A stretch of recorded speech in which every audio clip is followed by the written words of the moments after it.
Hello and welcome to the Bodysurf podcast. It's just Tim here this week with a very special guest, Rohan Arneil. How you doing, Rohan? I'm doing well. Mate, thanks for coming on the Bodysurf podcast. You're a surfy boy from way back, yeah? Yeah. I'm in the water.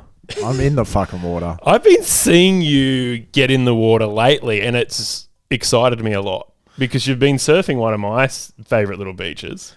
Tamarama, baby. Yeah. You like it out east? I do. It is less. I'm used to the northern beaches. It's honestly less less staunch in the water than the northern beaches. Few less coked out tradies, but there's a crew of like 10 to 14-year-olds at Tamarama that are so good at surfing. And when it's small, it's so fucked up because they all weigh like 27 kilos. And they just get on everything. With heaps of speed. So much. I've heard so many oys in the last 2 months of surfing. It's been pretty embarrassing. What made you sort of head out that way? Oh, I just moved to Surrey Hills and then, you just kind of get depressed if you don't go surfing once on the weekend if you're living in the city. For sure. I've sort of done something similar. I've moved to Lane Cove from the Shire and it's taken me a while to work out what my closest beach is. And I think it is Maroubra. But Maroubra's a bit tricky. I don't know if like Bondi, Bronte, Tamarama, those sort of breaks are a bit more consistent. Yeah, because it's got that enormous headland. The other day, I was at Tamarama and I was like, oh, it's just not quite holding this. I think I got to go to Maroubra, and then just drove 15 minutes through traffic and got there and was like, oh, it's a southerly swell. There's no swell here. Yeah. I did the same thing. I think on Sunday, it was just flat. It was flat Saturday and it was flat Sunday, and we drove around so long trying to find something. It's funny. People always go, oh, there's always something. Sometimes there's not.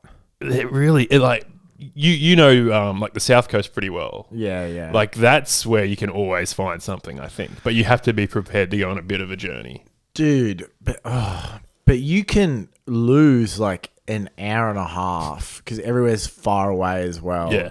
Because DK, like, his wife will complain about, will like send him off and be like, do not check everywhere.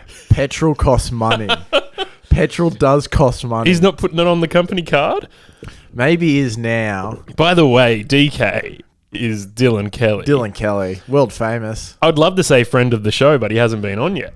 Well, he's a flaky man to pin down. You're not going to get him in Lane Cove. I'm sure he'd agree to it, but I can see a flake. He used to live out this way though, yeah? Yeah, he was beaches for a while, but not for ages now. He's a South Coast boy, but he's doing some stuff in the body surfing scene, and it's really exciting.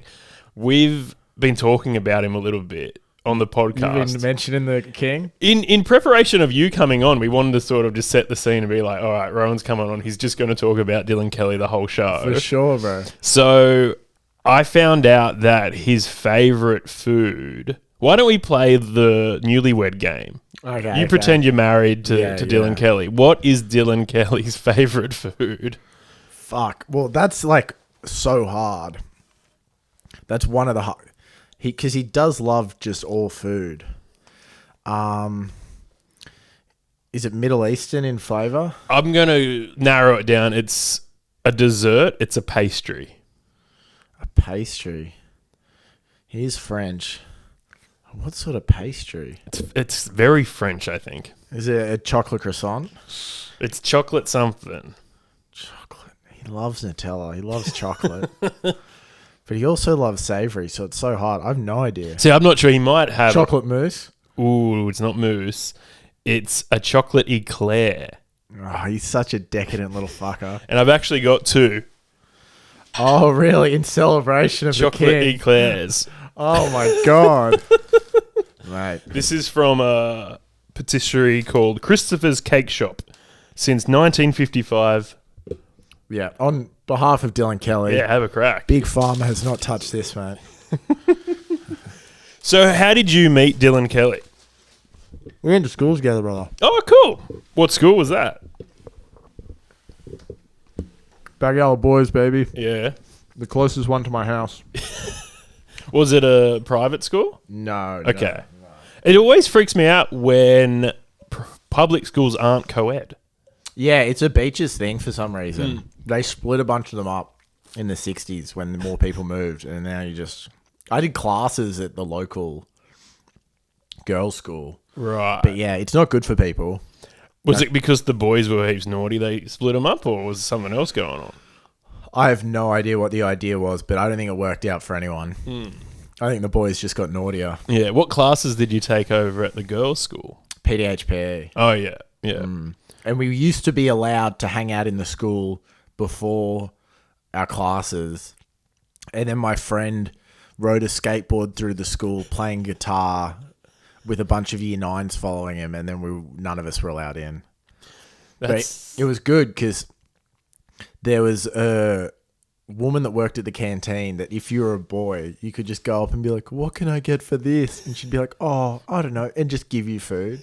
Just a horny canteen lady that would just let us eat so cheaply. How old was this canteen lady? 50s? Yeah, nice.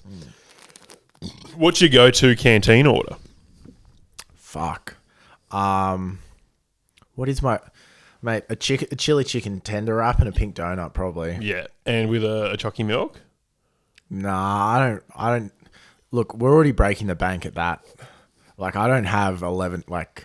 We got to keep it under 10 for sure. Yeah, so you're a little bit younger than me. When I was in primary school, you could get a decent feed for under $5. Yeah, in primary school, it's just pizza subs and things. But once we started getting like butter chicken on Fridays and stuff. That's nice. So it amps up, mate. Yeah, I went to a high school that didn't have a canteen. What? Yeah, it was like 60 people in each year. 60 students. What sort of school is it? It was a Christian school, Sutherland Shire Christian school, and that was one of the main reasons I did food tech, just so I could cook some hot food. Yeah, food tech was one of the more embarrassing subjects for sure. We had to make fruit salad. We're like, let's level up. Can we skip past the fruit salad? I remember once I was being assessed on a dish I cooked. Have you heard of vol au vents? No. It's just like you can buy them at Coles. They're little casings, like pastries that you can put savoury or sweet fillings in. It's very 70s. But I cooked chicken vol au vents as one of my maybe year 10 projects. And the teacher came around to like just test it. And she just wanted to see if the chicken was cooked. But she just bit straight into it. It's like, what if that wasn't? Oh my God. I'm a 15-year-old kid. I don't really know what I'm doing in terms of food safety standards. I remember these we made like some sort of weird, it was so 80s, like some sort of dumpling thing that had golden syrup all over it. Oh. It was just like, no one's ever going to make this again. Golden syrup is the weirdest ingredient. You only really use it for like Anzac biscuits. I can't think of any other recipe that calls for it. Yeah, lots of just Depression era stuff.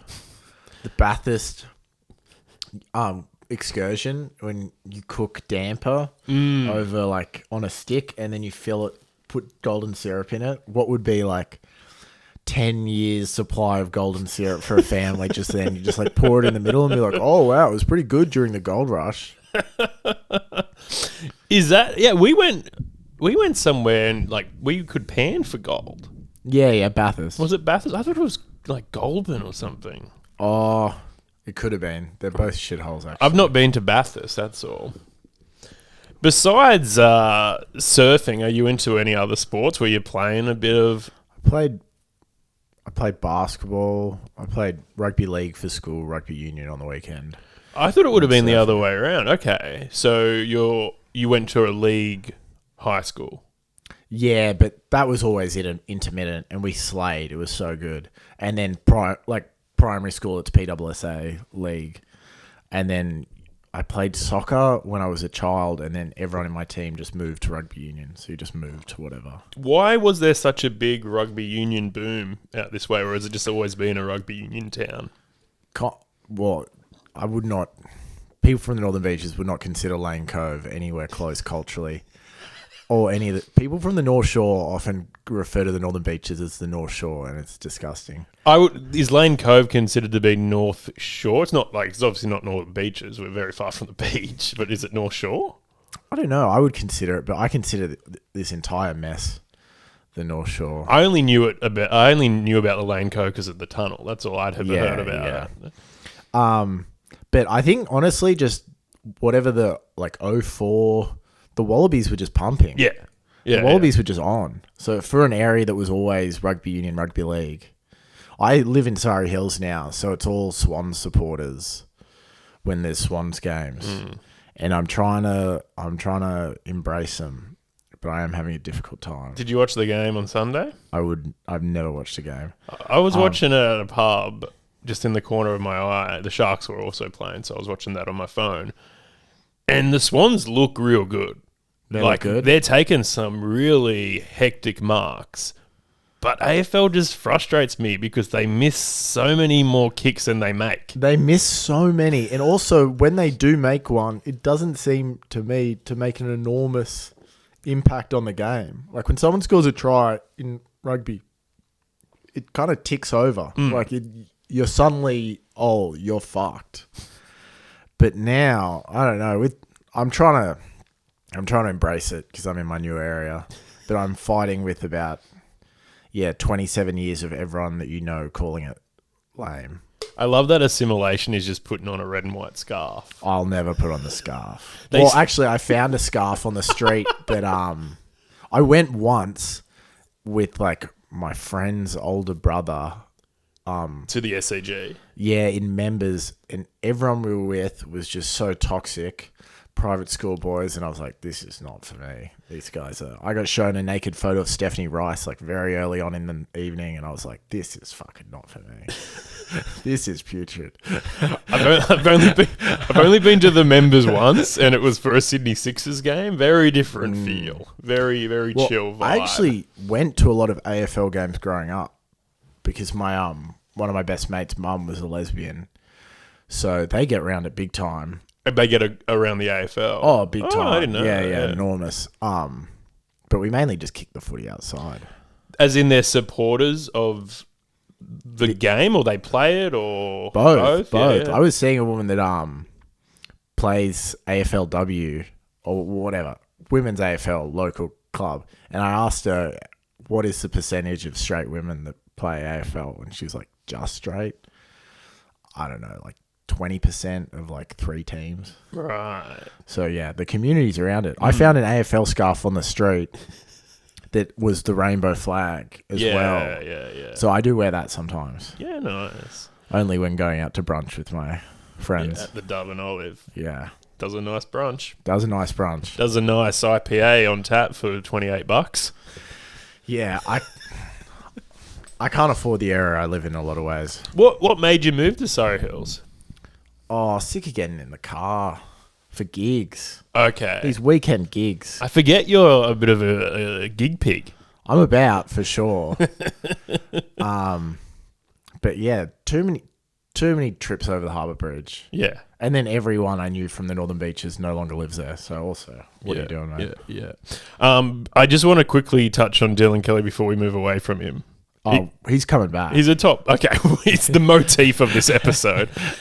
I've heard he's a top bloke, and I think you would confirm that. Did you play a bit of rugby league with him growing up? Maybe. We were different primary schools. He's a great footy player. He's a great water polo player. Yeah, a lot of the best body surfers are. Yeah. The annoying thing about DK is he's also like probably a better surfer than me, and he hasn't surfed in like so long. He can just like pick up a board and just start doing mad hacks, and you're like, oh, what? It's so frustrating. But yeah, he went to sports court for water polo. He's an aggressive man. Is that like the tribunal for water polo? Okay. Well, for any sport, you have to go to sports court. If Yeah. you bite someone or try and drown Water someone. polo is pretty aggressive. It is aggressive, and he took that to another level. We swim in specially designed swimwear made for water polo. Oh, really? So it doesn't come off when you're riding bigger True. waves. And it's tight. It is tight. Yeah, I've noticed. Do you wear a wetsuit in winter? Oh, I do. Yeah. Yeah. I've just got like a little 3 miller. Yeah. Yeah. DK goes raw. A few people go raw. Down the south coast. Yeah. Well, we just went away to Seal Rocks and it was pretty chilly. and there are a few people just doing the budgies all day. The Irish. But I just feel like I just stay in the steamer all day. So I'll have a surf in the morning. I'll leave it on. Go for a walk, have something to eat, then go back out. Is it like full length? Yeah, the full. Oh my God, no. What's wrong with that? It's very nerdy. I'm also a ranger. I'm very pasty. Yeah. I need to look after my skin. It's very 8-year-old at the beach. That's what body surfing is about, just being juvenile in the water. Dylan will go, like, he'll just get so amped up and it'll be cold. I'll be in a steamer paddling out and he'll just be swimming in Speedos and calling you off waves. And you're like, oh, okay, here we go. Have you ever been cut off by a body surfer? Yeah, by a friend of mine all the time. Yeah, Dylan Kelly. But does he have right of way? Is he? No, he's dropping in on me. I love at Maroubra that they've got signs about surf etiquette. Yeah. And no one at Maroubra obeys those signs. I find Maroubra quite friendly, but maybe I've just caught it on some good days. When it's on, like... Yeah, I've never been there when it's on. Yeah, it's pretty fun, man. It's pretty fun. It can get huge. Definitely, you know what? I don't know what end it is down near the Rubik's Cube. Like down there sometimes. And there's a bit of rock around there as well you got to be careful for, but very, very fun. Has anyone mastered the front flip in the body surfing world yet? No one's mastered any trick. Okay. All tricks look silly. Yeah. Front flips have taken place. I've seen a few. Again, it's a weird trick to make it look cool. What I've seen... Well, the old Rolo kind of slaps. Yeah, I don't know. If you time it well. I really like... Everyone sort of does this thing now where they spin onto a wave. So during their takeoff, they spin and then do whatever. What I really liked at a competition last year at the Australian Body Surfing Classic, it was held at Cronulla last year. A team from Hawaii came. They swim for Defin. And a bloke in that team did a front flip, continued to ride, and then on the second part of the wave, when it was just reforming, he got back into it, cut across it, and caught another amazing wave. His second wave was better than my first. Wow. But he did a front flip on the first part of his wave. It was really cool. Well, that's impressive, yeah. So I like when people can do a trick and ride away from it. Yeah. A lot of people fall off the back and do silly things. I mean, I can do a barrel roll, but it's not going to look pretty. Yeah, well, hopefully everyone that's into body surfing can do a barrel roll. That seems a little entry level. I don't know. That's all we've got. Besides the front flip, I don't know if anyone's tried a backflip, and I don't know if it's even physically possible. Mate, we're going to put Dylan Kelly on the case. Did you ever play Kelly Slater Pro Surfer? Yeah, big time. Yeah, and you could do kick flips and shove it and things like that. Yeah. What sort of tricks are you able to do on a surfboard? Mate, I'm all calves and just backhand cutbacks. Yeah. That's basically it. Few floaters? Few floaters. Yeah, get a few floaters in. Any aerials? No fucking way, bro. I surf like a 6'8" twin fin now. Oh, like, right. I'm chilling. Yeah. I'm trying to get waves. Yeah. The 5'11", it's just... I'm 95 kilos. It's not happening. It's never been on the cards. It's never been anywhere close to the cards. I saw some photos of you when you were younger, and I was trying to imagine what you would have been like as a grom. What sort of board you would have ridden? What sort of... There was a Billabong 510 for quite a while that really held my surfing back like anything else. Truly terrible board. How did it hold you back? Just because it was... It was so narrow. I was clearly too big for it. But it's just kind of like lame to surf anything bigger. And then I've got like a 6-foot quad that rips. And I had like a 5'11" DHD twin fin for a while, but I've sold that. I've sold a lot of boards. I've given a lot of boards away. Now I've streamlined 8'2", 6'8", Jed Dunn, South Coast, and then just a 6-foot quad that's like incredibly wide and fast for like kind of fucked up waves. Have you ever bodyboarded? Yeah, like on shories and stuff. Yeah. I rolled in a bodyboarding crew in high school. Yeah. They all kind of surf now, I guess. But yeah, I've been in a part of a few bodyboarding movies on iMovie. Oh, really? Oh, yeah. you put some together. No, I'm just in them as well. It's just all the boys doing bodyboarding. No, or doing some jackass style stunts. Bombing hills, doing stuff like that. Yeah. Were you a big fan of the tension films? Yeah, well, a lot of the music's ripped off Tension. Yeah, a lot of M83. I was really into wakeboarding growing up. Weird. And we would make our own movies because there were some really great movies out there and some really great directors that were doing some cool things. And yeah, I remember just doing opening credits all the time. So just me and my mates, but I would rip off. I think Tension started with a Michael Jackson song once. Oh, really? And it was such a big intro for one of their films. And I'd rip that off straight. Yeah, so ours was M83 invert, just bang. Winky. Lots of Winky sessions. Bauer. What's the craziest stunt you've done on or off camera? Fuck, I've bombed some ridiculous hills and then like eaten it so hard and like cars pulled over and stuff like that. But I don't think I've ever even done that for the camera. That would make me nervous. It's always when I'm feeling like I'm alone and very cocky. Yeah. And then I just meet someone where I'm supposed to meet them and I've got blood all over me. But this is a bit of a... Oh, actually, this is good body surfing. One of the best body surfing sessions of my life. Dylan Kelly, post having children, came up for a weekend and we had a couple of hours where the kids were off elsewhere. So we went out. We were both at our fattest, I think. We just got super high and got in the water and both at our fattest just going. He was being like, you could go on comps, man. And I was like, absolutely. This is my new identity for sure. And we were underneath where Queenscliff Beach is on Manly, just getting these absolute like sucking waves. And then I'd look up every time after the wave. I'd look up at the apartments and people on their balconies, and I would just yell, "Are you not entertained? Are you not entertained?" That's body surfing. Did they respond? No, but it was pretty fun for us. Once we went out, we've got a crew called the Budgie Boys, and we mainly swim around Cronulla and some places down the south coast. But we're venturing out, and we come up here now, and we were preparing for a comp. And preparation for us is having a surf the day before. And we went to North Cronulla Beach Wall and had a surf, and there were a few groms out there, and they were just watching us. Yeah. And they were like, "Oh my goodness, are you guys body surfers? You guys are great. I love body surfing. Are you in the comp tomorrow?" This is like, and I was like, "Yeah, mate, no autographs. It's just my day off. I'm just trying to relax, you know." But I've never experienced any kind of fandom over body surfing. I don't think there are any real big names that would travel outside the world of body surfing. There's a guy called Mark Cunningham from Hawaii who's a pretty big name.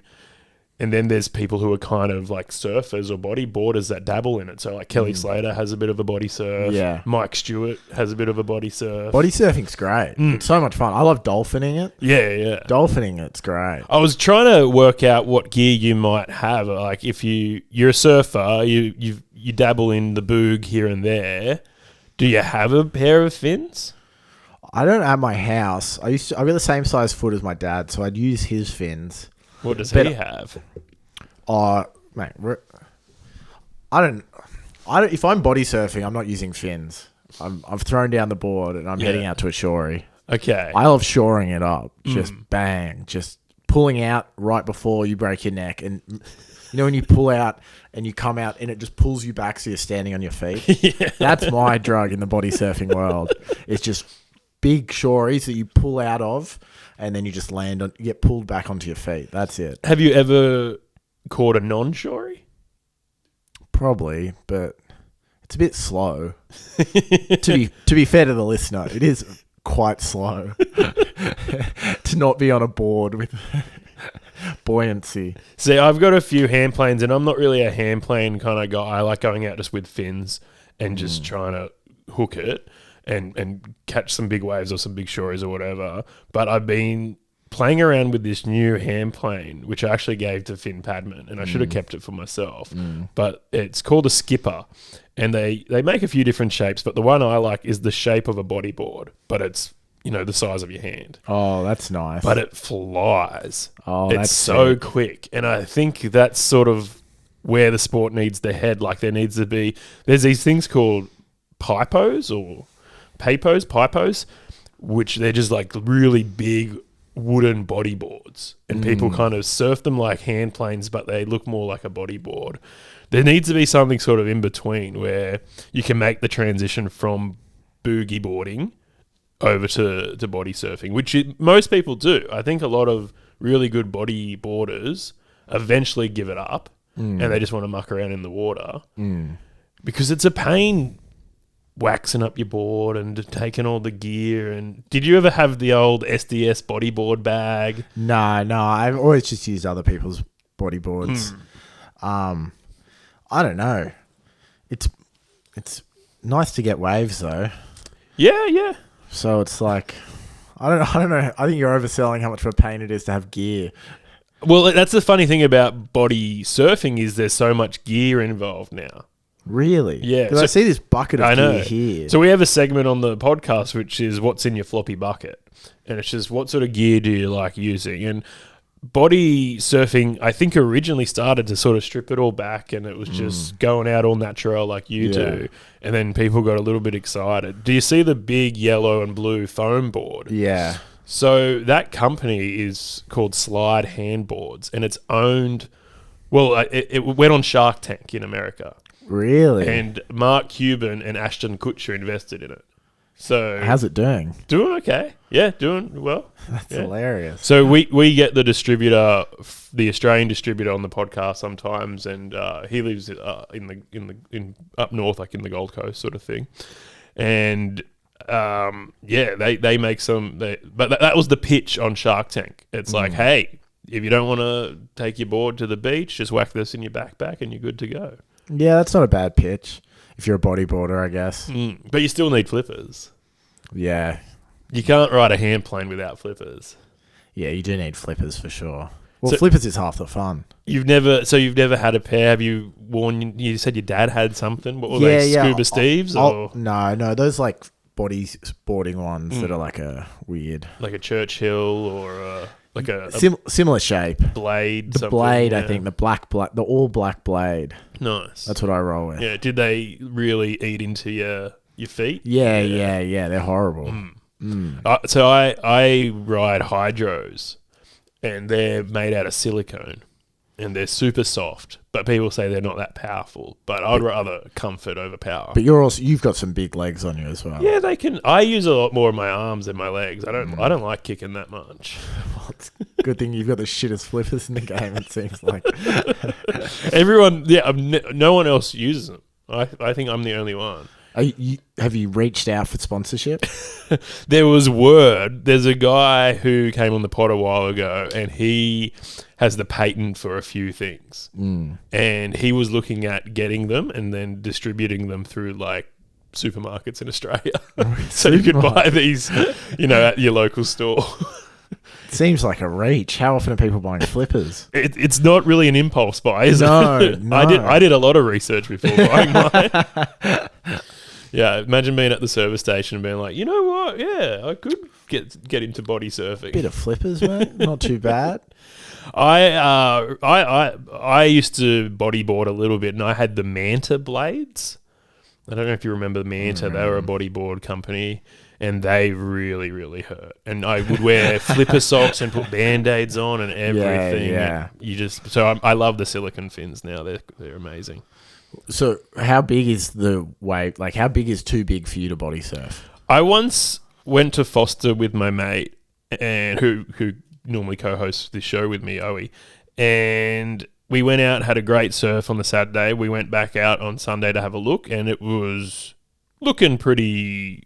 There was a bit of water moving around. Yeah. And I started kitting up, and he pulled me back and goes, mate, you're going to drown out there. And I don't know how big that was, but there was just a lot of water, a lot of whitewash. And he's a big wave surfer, and he was pulling me back. I did my ACL on a shorey once, and I became a little bit of a cat after that. I don't know. We have a debate about size. Where do you measure from, the base or what? Because we're not standing up. So we can't really go, oh, yeah, it was overhead or whatever. Well, it's still, you can just still use the measurement that other people use, surely. We try, but in Queensland, measure things differently to New South Welshmen. The Queensland body surfing community. They might say it's a bit bigger than it actually is. Well, What do you reckon? 6 foot? You've charged some 6 foot waves on a... I think I've done some 6 foot waves recently. Yeah, nice. I definitely have gone straight down like a 10-foot wave. Yeah. See, there we go. There's the answer. That's massive. But it's an enormous wave to be body surfing. And it was before I did my ACL. Yeah. So, and I was a bit younger and I was a bit silly. But we went out and it was about to storm and there were surfers even pulling off these waves. And we didn't even have the right gear then. I was honestly wearing like swim fins, like snorkeling fins. That's where the love of the game started. That's it, yeah. Oh, I want to nice. get you in the water, man. I want to get you. I can body surf. Yeah. Like, you I guess seem hesitant. Nearly every Australian. You know, a lot of people get in the water, they catch some waves, they don't start a podcast about it. But there is a community. I support the community. I support the body surfing community. It's all love. We're like the GWS Giants of the AFL, you know. People will get around us one day. Yeah, they'll become a thing, Yeah. surely. That's what Western Sydney's into, AFL. Did you watch a bit of the Matildas? Yeah, I did. I loved the Matildas. Yeah. Yeah, that was fun. Are you a bandwagon guy or were you on board before? I wished them the best, but then that France game, that penalty shootout, that was enough for me to be like, I'll strike someone for these girls. I was doing a gig that night. Ooh. I watched the first half, listened to a bit of it on the radio, and then, because extra time's like an hour. Yeah, it's so long. So they were like pushing back the gig, and anyways, we started the gig kind of as the penalty shootout was taking place. People were getting up thinking they were getting applause breaks. Kinsellas? Yeah. It was a penalty shootout. Everyone's like, oh, thank you. Yeah, it's a pretty good joke. It's like, no, mate. Yeah. France just missed a goal. I had 2 gigs on the Wednesday following, and I've never been so happy that 2 gigs were cancelling. I was like, no, it's not. No one should be watching stand-up comedy right now. Yeah, all my Wednesday gigs were cancelled, and I sort of pushed for it as well. Everyone pushed for it. No one wants to do stand-up comedy to people that don't want to be there. And also, I've gigged on State of Origin before, and I'll never do it again because you just don't see it. You just don't know dates and stuff. You just see a free Wednesday and you're like, sure, I'll do that gig. And then it rolls. Now I put State of Origin in the calendar. I used to have the sports diary and it had every fixture in it. Oh, really? And then they went digital. And it's like, we're not doing the sports diary anymore. You can sign up to this service and you can download the calendar. But I like penciling things in. And that diary was amazing for booking gigs. State of Origin is a tough one. Well, I just spent most of my set being like, what is wrong with you people? Have some self-respect. The boys are going hard and you're not supporting them. So I'll never do... So if I don't want to do stand-up comedy, I'm not doing it. And the Matildas is a good enough reason. Did you have to message the booker and say, hey, the Matildas are playing? Nah, by that point, it was... Because I was meant to do a gig in Campbelltown. And they're like, oh, we've sold 12 tickets. It's like, yeah, you might want to refund those. Yeah. No, just shut up. There's not that often that like broader cultural things happen. That's why I liked it. Yeah, it was great. I jumped on the bandwagon. I haven't really watched a lot of soccer. Never in my life. I played it growing up. Like, it was all I did because I was too small to play league. Skinny or... Yeah, short. I only grew when I was like 20. Oh. Yeah, it was a hard life. It's a hard life in Cronulla. Short little redhead. Oh, brother. That's why I became a comedian. Do you have an excellent ATAR or anything like that? Oh, no. Oh. I'm special ed, mate. Yeah. Reading, writing hotline. Yeah. Oh, no. I was struggling. And this is how you become a body surfer, much more than a comedian. What's worse, body surfer or comedian? Oh, so I'm in the middle of that Venn diagram. A slash in the middle of them and bring it together. That's what's worse. How is the comedy going for you, man? You've been doing it a while. Yeah, it's been fun. Yeah, I like gigging. I'll never quit. Yeah. I'm one of those guys. Yeah. I like those guys. Well, why the fuck would I? It doesn't make any sense. But it's a real pleasure when those guys come and do our shitty gigs. Yeah. It's like a dude who's been doing comedy 10 years. You're like, what? You're doing an open mic? This is great. Yeah. Well, it's the only. I've tried to do other things creatively. They all kind of suck, in my opinion. For me, it needs to be immediate. I like walking to a place and being like, I have an idea. Oh, now I know it's good or bad. That's fun. Yeah. But like, have you ever tried to make a film? Yeah, A short film? Yeah. It's horrible. Yeah, I like it. I like the process of everything. So, yeah, I'm into that sort of stuff. But I agree with stand-up. There's a few reasons I like stand-up. It's yourself. You don't have to collaborate. Oh, you don't have to talk to anyone. It's great. It's all on you. But also, it's fun to see what works with different crowds. Like, some of the smallest gigs I've done have been the best. Some of the biggest rooms I've done have sucked. Yeah. When there is a good cohesion, yeah. What got you into it? I was just bored. And then I always liked stand up, and then I went and watched open mic comedy, and I was like, oh, one day I'll do some shit. And I was doing a media arts degree, and it was very unfulfilling. And I thought everyone was weird. And then I went and saw an open mic and saw Billy and Pat and Joe Antar. He was probably before your time. I don't know Joe, no. He's a professional poker player now. Oh, cool. And I watched that. They were at an open mic on the Northern Beaches, and I was like, oh, these guys suck. I could do this. What room was it? It was the Stain. Oh, okay. It was the Stain Friday night open mic. Yeah. And I was like, oh, I can do this. These guys suck. And then I did it and was like, whoa, it is kind of hard. Yeah. True. How far along were they? Probably like a year. Bit less, maybe. And now you're in that clique. I thought you were in that school. You're a few years behind them. Oh, not a few years. Oh, like 1 year. Yeah. Like a year in front of me. Yeah. Yeah, same crew. Some people have dropped out. Yeah. But yeah, who's your crew? Well, I had a crack when I was 22. And then I stopped for like 7 years. So I had a little run where I did okay, but I was very young, very dumb, and just I had no life experiences. I hadn't done anything. So it was very weird. And then I came back just as COVID happened. I think I did 4 gigs and then we went into lockdown. Oh, so brutal. I've been doing it 3 years, but nice. Yeah. So, but my crew's kind of all over the place. Yeah. Well, it's all disjointed now. Yeah. But there's some funny guys now. Do you like the new guys? I love the new guys. Who are you liking? Obviously Lachlan McAllister. Oh, he's in my school, I think. Yeah. He's hilarious. If he figures out how to make audiences not uncomfortable, he's going to crush. I think he's worked it out. Well, he's got a new swag. Has he got a new swag?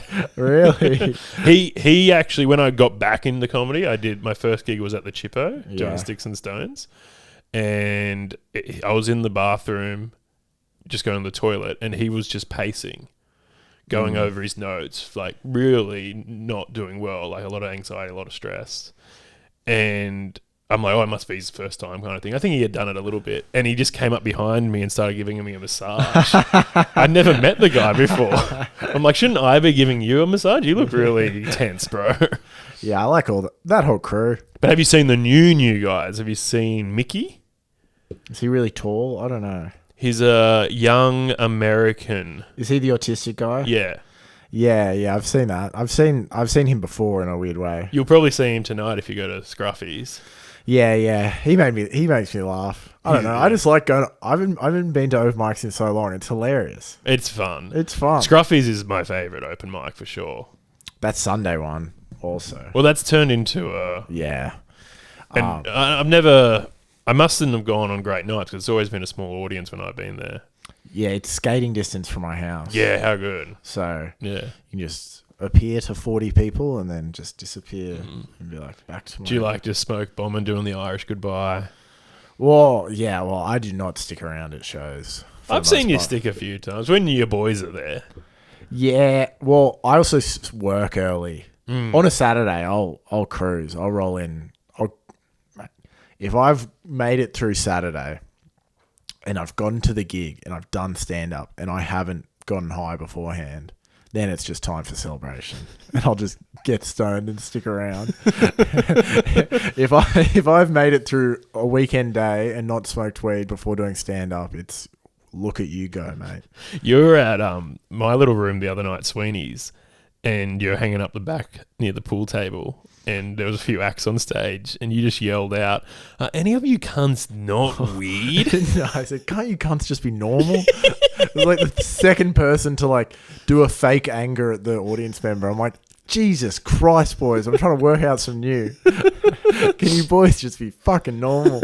Do you think, because you've got a very chilled style, very conversational, you've got some some of my favourite short jokes. I'm a big fan of short jokes, and that KFC Zinger burger joke is like one of my favourite jokes. Oh yeah, that's been cooking. Are you still doing it? Yeah. I got a whole new thing on KFC. I've got a good 10 on KFC. Yeah. And I love continually talk about KFC and be like 16 more minutes of this, guys.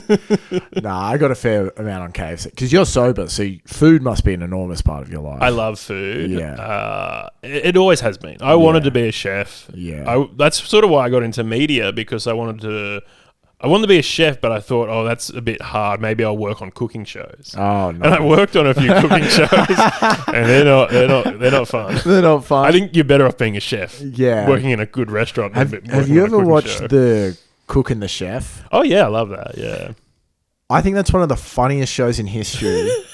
If you get stoned and watch the Cook and the Chef, nearly everything they make is complete dog shit. They're always like, dude, it's terrible. It's terrible. It'll be like, he'll be making like a tomato jelly, and I can cook. Like I've worked in a lot of kitchens as well. Yeah. And he'll just be slow baking a fish with ginger with all the bones, and it's just complete dog shit. She's roasting a turkey.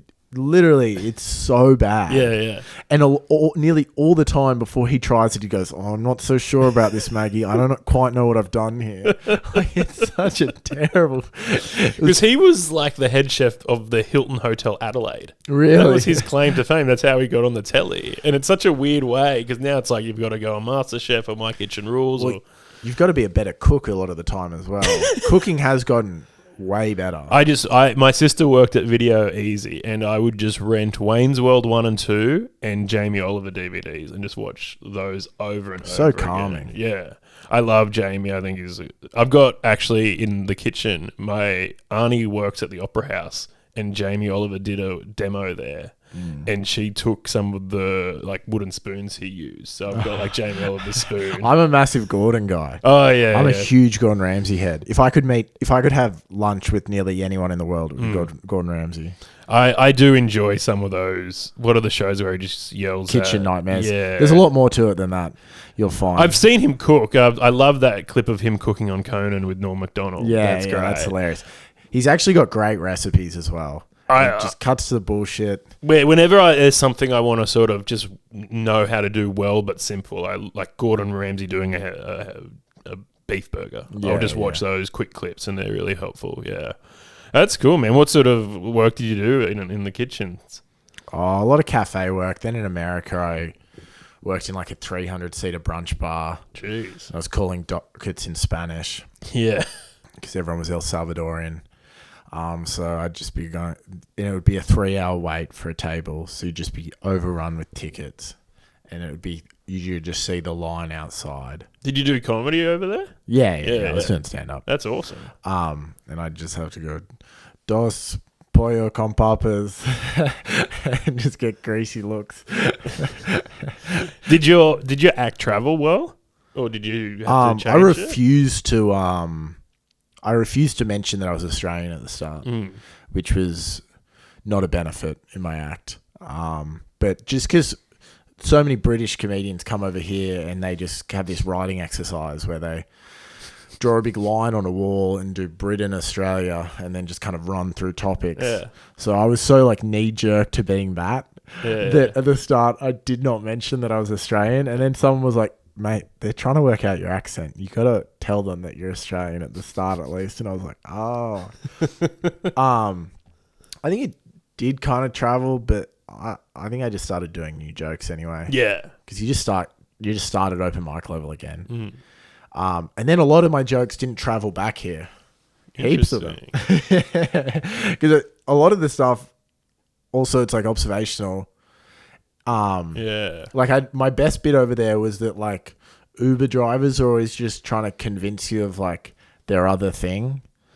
Like how that they're going to be a rock star or they're going to start a tech business and all this stuff. That doesn't really exist in Australia. In Australia, it's always like, this is my second business. Yeah. I'm an accountant on the side.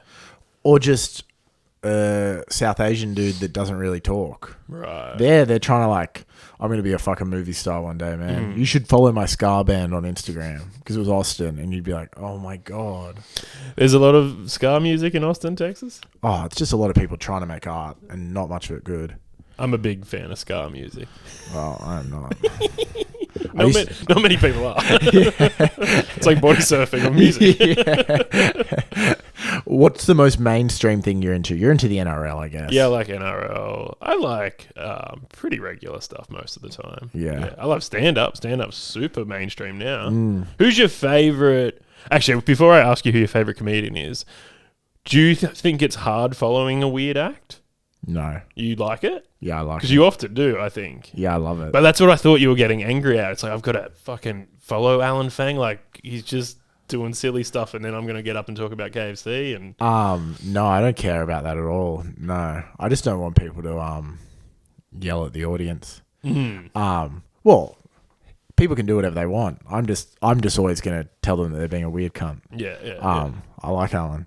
We all love Alan. Yeah, I love following a weirdo. Yeah. I just don't like someone that the thing that I hate following the most is someone that's way more relaxed than me. Yes. Like Shank will act like he's being like so conversational, but it's just like such funny bits. And you're like, you motherfucker. And then I get up there, I'm like, and you're like, how often do you follow Crookshank though? Oh, enough to remember. Really? Yeah. Yeah, because he'll just do Magic Mike. Like, and you just, it's a hardcore. That or like Cambo or Elwood. They're all hard to follow. I followed Elwood. My first time doing magic. I bomb so hard in that room. I don't have a good time. It's funny because like I'm pretty new, so magic is kind of up there. But everyone else, like all the pros, treat it as their open mic. They're so relaxed. Dude, Luke Heggie rocked up with his like little reading glasses on. He had like an iPad, a laptop, a notebook on stage, but still crushes. Like it's insane. Well, you start to understand people's need to do that once they all book in like, okay, I'm doing a half hour in October and I just finished a full thing.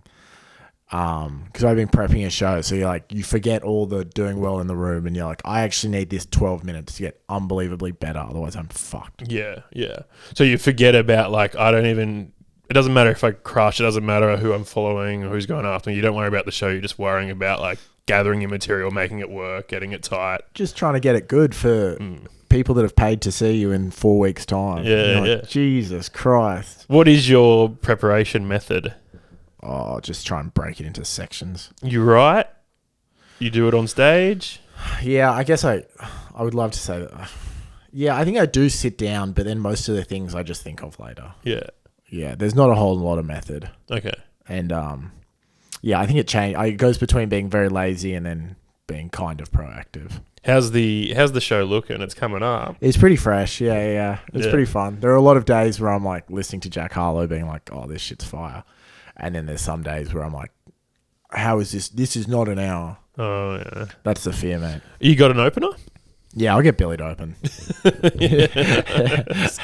I'll get my roommate to open. He opened for Heggie at the Enmore the other night. No, he opened for, who's that TikTok guy? Luke Kidgel. Oh, it was Luke Kidgel. Yeah, he Luke did the Kidgel Enmore. sold out 4 shows at the Enmore. Yeah. TikTok, mate. I sold out 1 at the Enmore. Nice. In the basement. In the small room. Yeah. Is that 1,600 people? I forget. Yeah, I think we had 40 in there. Oh, do you want to hear my best body surfing story of all time? Probably. Yeah. All right. Portugal. To get off comedy. This is not a comedy podcast. No. I'm taking the reins. Portugal, searching for surf the whole time. And it's quite a small country, so you can dip in and out. Like you can drive 3 hours in a day and be like, all right, what's it like here? And we slept on this beach near like where Nazaré is. And we wake up and it's just crazy wind and nothing's really working. And we go to Super Tubes and it's just this fucked break wall and then this real storm swell, but there's some boogers out there. Like not all the way out, but catching these like really heavy barrels. And we're like, oh, I guess we could do that. And we'd taken some like old discarded bodyboards from behind a surf shop. And I didn't have any fins. My mate, he bodyboard, so he had fins. And I had a shitty wetsuit that I'd bought that I hadn't worn yet because it was real early on. So I paddle out, no fins, catch a right-hander, like big, thick wave. I like jump out the back, dive through the wave off it, and the what's it called? The leash? The leash or strap. The strap just like breaks off me and it just gets flown towards the break wall and then I get sucked that way and I just start getting sucked out to sea by the break wall. There's so much water moving out and I'm just swimming as hard as I can and I'm just on the spot and my wetsuit's too big for me, I've realized, and it's filled up with water. And I'm just like, holy shit. And there's all these Portuguese dudes on the break wall just yelling, go, go, go, go. And I'm like, shit, go, fuck. Okay. So it's just like, you're just swimming for so long. And then I'd get a bit out and a wave would just push me back in. And then after a while, I start to think, I think this wetsuit's weighing me down. Like, I think this wetsuit's fucking me. So I was like, should I take the wetsuit off and just be completely naked, swimming for my life? And then I was like, I can't be washed up on the beach naked. I can't, like, I'd prefer to die at this point. And then a bodyboarder came out and one of those bodyboarders came out and grabbed me and was like, no, bro, no. Because my friend tried to get me, but he just got fucked as well. And then we both ended up getting saved. Never had to get naked, ended up on the shore. By that time, the ambulance had arrived. That's because they were like, people die here all the time, man. And I'm like, oh, shit. So that's my biggest foray into body surfing. Dude, how did the Portuguese bodyboarder get you out of it? He just got me to kick as well, and we're on the board, and then we just caught a massive wave eventually. Yeah. Like, got out of the rip. I've never been in a rip like that in my life. Yeah. I've never felt, to be honest, uneasy in that way. Of like, this might be it in the water. You know the wedge in California? Yeah. Apparently so many tourists go out there and just don't know what it is. Or they know what it is and think they can handle it. Yeah. And they just get smashed. Dude, break wall rips. At least, yeah. Just so much. It is scary. It is super scary. I don't know how body surfers do it in the surf where there's so much water moving around. Yeah, I think only the real experienced swimmers do that sort of stuff. It's so much work. Yeah. You can't just... Are you scared of sharks out there? I've never really seen anything. Like, everyone's always told me there's been sharks around and I've just never seen them. No, I don't like dolphins. I find them quite scary as well. When you go under the water and their heads are coming towards you, and you don't know where they're going. They're flying, and they're just like, they could take you out. Sharks, I don't know. I mean, if I lived in Western Australia and I was surfing over there, I'd probably be a bit more worried about it. I've just never seen anything here, so it's just not on my radar. I'm scared of a lot of things. I have a lot of anxiety, but just with body surfing, I always go with friends. I always feel safe. Yeah. You don't ever solo mission in the morning? I've occasionally had to do it, and when I used to be a stand-up surfer, no one wanted to surf with me, and I would go alone. And that was really so you can surf? I was okay. I wasn't a very high level, but I used to. Yeah, in high school, we went surfing for sport and got on the foamies a bit, and then I got a waterlogged shortboard and took that out. That's how it begins. But again, I would just get lucky. I would just go big waves, and occasionally I would just pop up and ride the hell out of it, but then most of the time I was just getting dumped. Yeah, you should get like an 8.2 foamy. Yeah, when it's too small to body surf. I've had my eye on a few foamies. Have you ever heard of this shop Decathlon? No, they sell just like no frills sports gear, everything. So you can buy like footy boots for like $40. Yeah, I have heard of this actually. But they have some fun stuff like foamies Yeah. and things. Because some of the foam boards are very expensive. Yeah, some of the expensive ones are like particularly good though. The one Crookshank did the short film for. Oh yeah, They're expensive, but they look sick. there's one that my mate has that's probably not that kind of, because that's kind of like one of the more cooler brands. The one that's more in between, but you can like proper rip on them. It's hilarious. There were some kids, actually, you can see that gaffer tape? Yeah. That's called a dick glider. There were some kids in Western Australia who were just making hand boards out of foam and gaffer tape in the shape of a dick and balls. And They send you one or you buy one? my mate bought me one. Nice. And they were just making merch and doing funny stuff. They ran a comp, which was just like you can ride whatever you want on like a shore breaker. I think the beach was called Rabbits in Western Australia.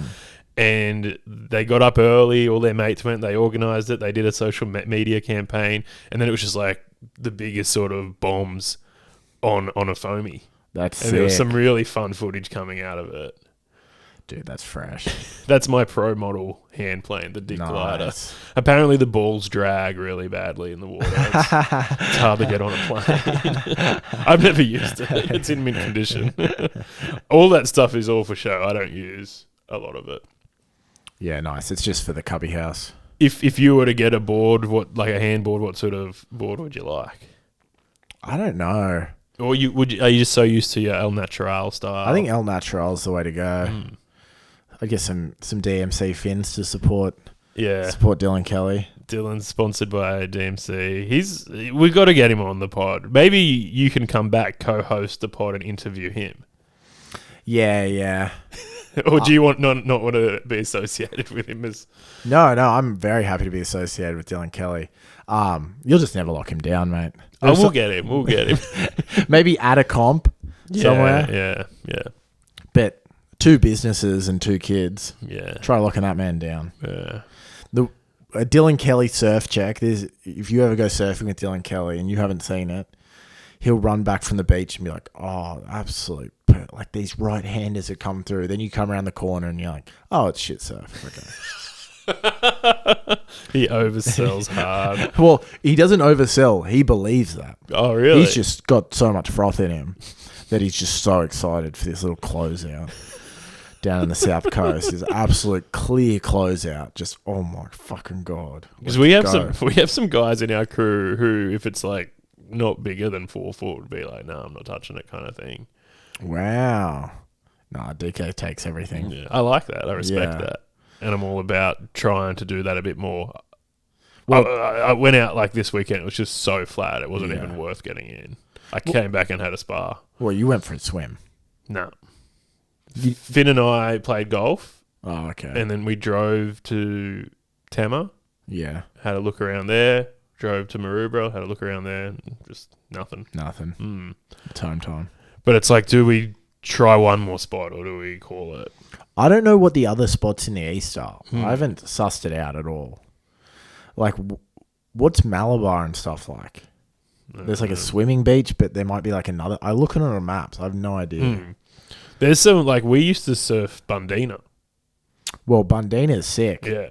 Does Bundina get good surf? Yeah. Really? Well, it's I don't know what you'd call it. It's a little like beach that if it's the right tide and the right wind, it can work. And it's just this crazy big shorey. Oh, okay. And all the groms come out on their boogs, and it's so fun. Oh, that's sick. But yeah, there are some like unique, like Coogee. Doesn't have surf because of Wedding Cake Island. I think prevents it from getting any swell. Yeah, just too much bad vibes. And all the Too British much men. shit and ice cream and stuff like that. But yeah, I love that area. I love that water, but like there's never surf. But occasionally there's some sort of wind or swell thing that can happen where Coogee can pump. Well, there's like a bommy out there as well. I think that can work. Did you ever surf much around Cronulla? Never. Not once. Yeah. I've gone to ours. Where's that?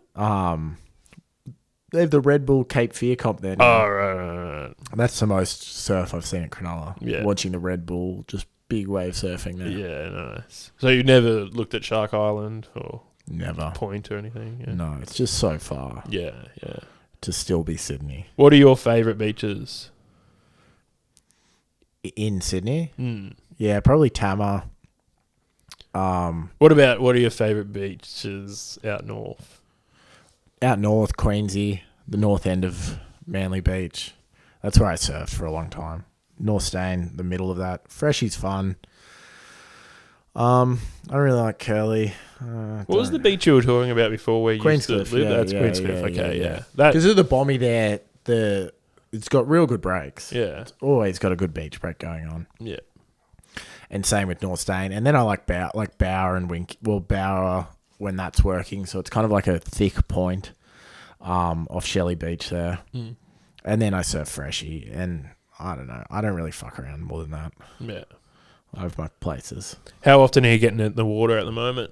Just once a weekend. Yeah. Yeah. That's the way to do it. That's plenty. Yeah. When you're doing comedy, you're working, you got a wife and kids. Exactly. I got 2 businesses. I got plenty of things to support. We should give your little show a plug. What room are you doing at the Factory Theatre? The Terminal. How many seater? 75, I think. 75. We got to sell some tickets. How are they looking? Saturday's pretty good. Yeah, nice. Thursday's pretty good. Really? Thursday's a hard sell. Sunday, not as good. All right, everyone, get around Sunday. So Rohan Arneil, top of the food chain at the Sydney Fringe Festival. Top of the food chain. Top of the food chain. Where did the name of the show come from? I was living with a woman in America, and it used to be in a bit somewhere, but I was living with a woman in America, and she made more money than me, and I was like broke as, and I used to get high around the house and go, I'm a fucking provider. I provide for this house. I'm top of the food chain, ironically. And I just love saying it. I love just saying it ironically.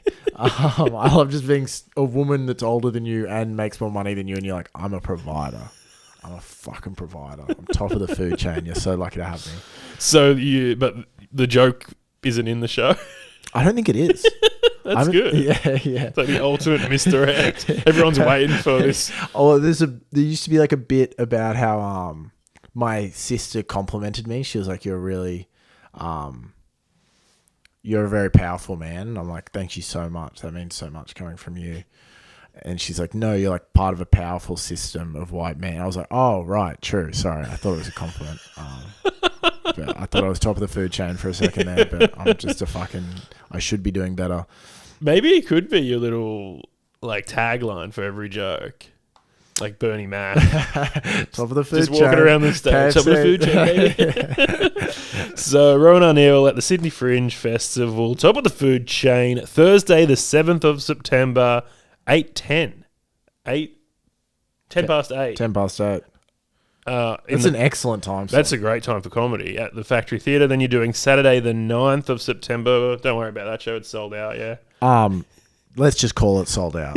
You don't need to buy tickets to that. But Sunday, the 10th of September at 10 past 7 p.m. at the Factory Theatre. Get tickets now. A nice Sunday show. Where can you buy tickets? Maybe on your Instagram. Instagram bio. Yeah, there we go. I'm a promoter now. What's your handle? Rohan.Arneil. I think it's just Rohan Arneil. ROHANARNEL. All right, who's your favourite Australian comedian? And who's your favourite international comedian? Oh, international. I like Kurt Metzger quite a lot. He's a New York comedian. I've not heard of him. Pretty dark, but very funny. Big guy or like emerging? No, he's like ridden on everything good for the last like 10 years. Really? Yeah. But Comedy Central presents and stuff like that. Yeah. Then Australia. I change so much in Australia. Sometimes it's just whoever I'm watching at that time. Yeah. I love Shank. I love Heggie. Heggie, Becky, and Shank. Which Beck? Becky Lucas? Becky Lucas. Yeah, cool. They switch around. There's a lot of Becks. There is quite a few Becks, yeah. And they're all good. They're all good. All the Becks are great. Yeah. I don't know. I like them all. Who was the comedian you saw as a kid and was like, I want to do that? Oh, I'm Australian, so it's just Arj Barker and Dylan Moran. I'll show you my picture of me and Arj Barker when I'm like 16 years old. Yeah, you should meet him now. It's not much fun. I did an interview to promote my show last year, and they asked me who I was influenced by. I said I was a big fan of Arj growing up, and they just like shat on him. And I'm like, yeah, he's my childhood hero. It's good to be here. Who was it? You know the guy who does stuff for like a community radio station in Sydney, but he's also a friend of Andrew Hastings. He used to judge Raw. I don't know who that is. So was it like an FBI interview or something? 2SER. 2SER. Yeah.